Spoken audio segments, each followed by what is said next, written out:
Sweet Heroes of RPGs, and this week a name that confused me for many years, Steve Jackson. You see, my first exploration of role-playing came through the Fighting Fantasy game books by Ian Livingstone and Steve Jackson.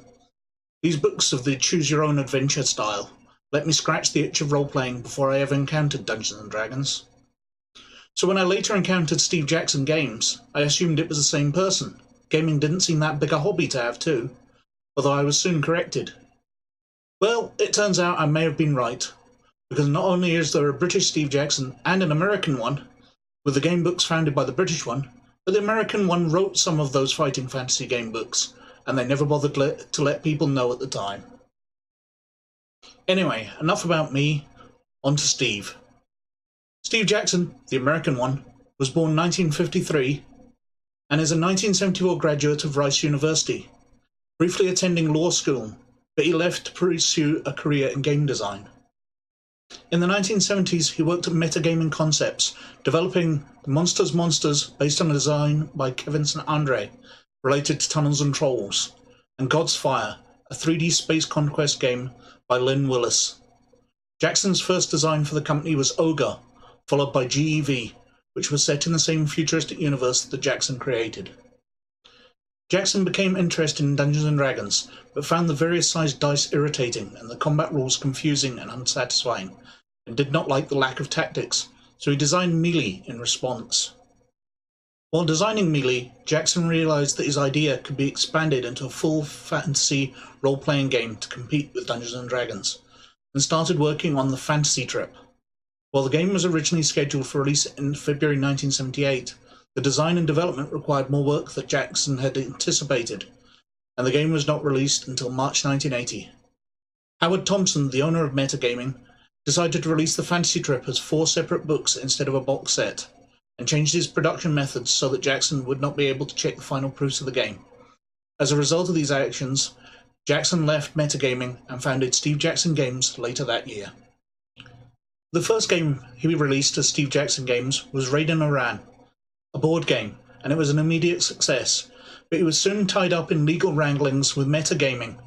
But by the end of it, he regained the rights to Ogre and GEV.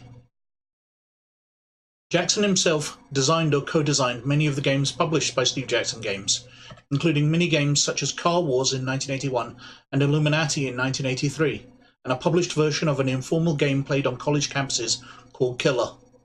Jackson wanted to get into computer gaming in the early 1980s, but instead wound up licensing gaming rights to Origin Systems, which produced computer games such as Autoduel in 1985 and Ogre in 1986.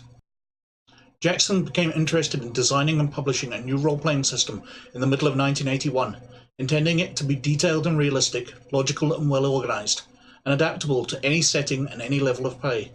He announced GURPS in 1983, but the full GURPS basic set did not appear until 1986.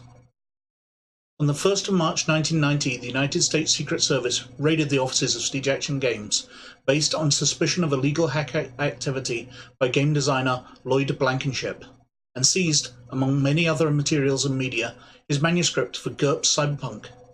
When Jackson went to the Secret Service headquarters the next day to retrieve his book drafts, he was told that GURPS Cyberpunk was a handbook for computer crime, despite his protestations that it was just a game.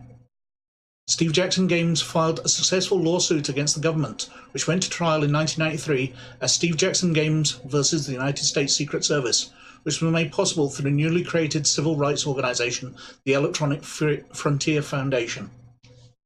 In more recent years, Jackson has also designed the strategy card games Munchkin, which was released in 2001, and Ninja Burger, released in 2003, and the dice games Zombie Dice and Cthulhu Dice, both released in 2010. Meanwhile, his GURPS system has been ranked as 14th in the 1996 reader poll of Arcane magazine to determine the 50 most popular role-playing games of all time, going from success to success with dozens of licensed materials available for it. In 1995, the computer game publisher Interplay licensed GURPS as the basis for a post-nuclear war role-playing video game called Fallout. Late in development, Interplay replaced the GURPS character building system with their own special system. According to Steve Jackson, the statement on the Interplay website to the effect that this was the mutual decision of Steve Jackson Games and Interplay is not true. Brian Fargo, one of the executive producers of Fallout, stated during an interview that Interplay dropped out of the licensing deal following fundamental disagreements on the game's content. Steve Jackson was offended by the nature of the content and where it was going. He saw the opening cinematic and he just wouldn't approve it. Steve Jackson is an avid collector of pirate-themed LEGO sets. He has written a miniatures game that uses pirate sets, Evil Stevie's Pirate Game, and has run it at several conventions. Over the years, Steve Jackson has received over a dozen Origins Awards. In 1982, he became the youngest game designer to be inducted into the Origins Awards Hall of Fame. His role-playing GURPS and his card game Munchkin were named to the Origins Hall of Fame for 1999 and 2012 respectively. GURPS, however, is up to its 4th edition now, and a free PDF version is available online as GURPS Lite. However, my favourite one of Steve's games remains Car Wars, which I've played numerous times and is a whole load of fun. Thanks for listening, and I'll catch you later.